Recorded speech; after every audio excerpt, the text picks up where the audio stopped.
Segundas Tessalonicenses, capítulo de número 2, versículo de número 7, diz assim a palavra do Senhor: Com efeito, o mistério da iniquidade já opera e aguarda somente que seja afastado aquele que agora o detém.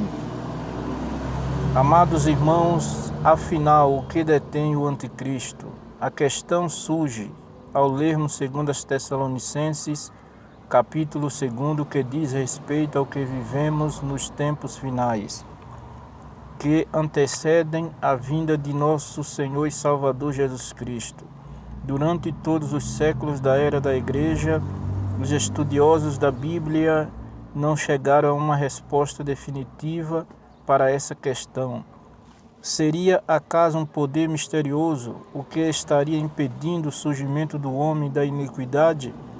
Paulo alertou os Tessalonicenses de que havia rumores, até mesmo por cartas que circulavam naquela época, como se fossem uma versão antiga das atuais redes sociais, com falsas insinuações de que a vinda do Senhor era iminente, segundo as Tessalonicenses, capítulo 2, versículos 1 e 2. Com isso, alguns chegaram a pensar que não haveria mais necessidade de manter as atividades habituais, como trabalhar, estudar, casar-se ou ter filhos. Ao tomar conhecimento do ambiente que se criara entre os irmãos, Paulo lhes revelou que a vinda do Senhor será precedida por uma sequência de fatos, versículos 3. Primeiramente deve vir a apostasia, para que somente então seja revelado ao homem o anticristo, o homem da iniquidade. Prosseguindo, Paulo mostra que a principal característica do anticristo é se opor e se levantar contra tudo que se chama Deus ou é objeto de culto, a ponto de assentar-se no santuário de Deus, ostentando-se como se fosse o próprio Deus. Segundo as Tessalonicenses, capítulo 2, versículo 4.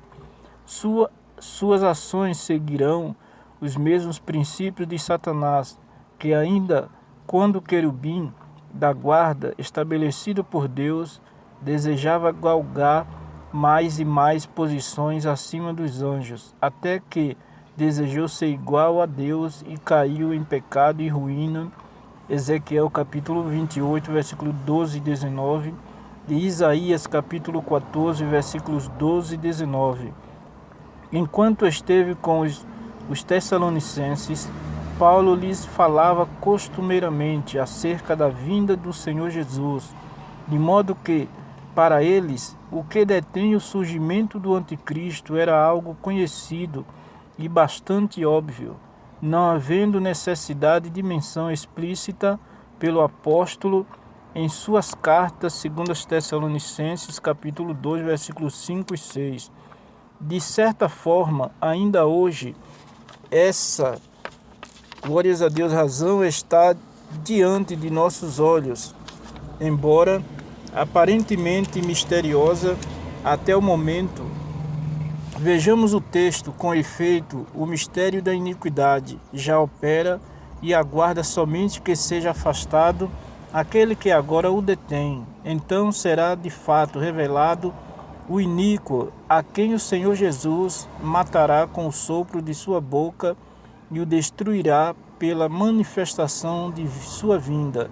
Segundo as Tessalonicenses, capítulo 2, versículos 7 e 8. A palavra iniquidade, cujo vocábulo original grego é anomia, tem o significado de estar destituído de lei. Iníquo, anomos, é a condição de quem não cumpre, mas despreza e transgride a lei. Portanto, o que detém o surgimento do iníquo, que está totalmente sem lei, é a própria lei. Ele quer estar totalmente livre das amarras de Deus, que estão em sua lei, ou seja, em sua palavra. O livro de Romanos mostra que desde a queda do homem, algo vem sendo trabalhado na sociedade humana. Romanos capítulo 1, versículo 18. Nessa porção temos a verdade e a injustiça em contraposição. Em princípio, o oposto à verdade seria a mentira, a falsidade, a vaidade.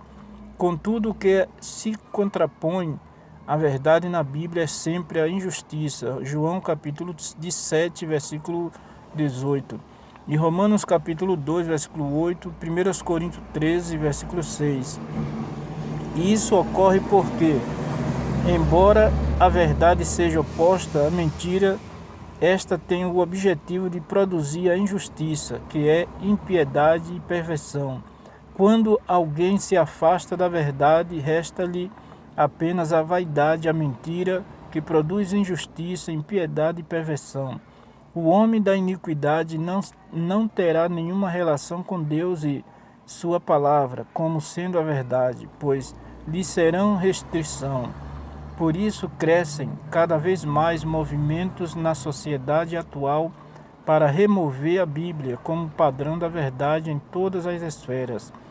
Por amar a iniquidade, o inimigo de Deus trabalha para afastar da vida das pessoas tudo o que se relaciona a Deus e sua palavra.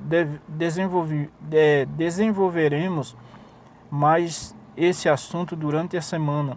Que o Senhor Jesus nos conceda sua luz, a fim de não sermos enganados. Que Deus abençoe, em nome de Jesus.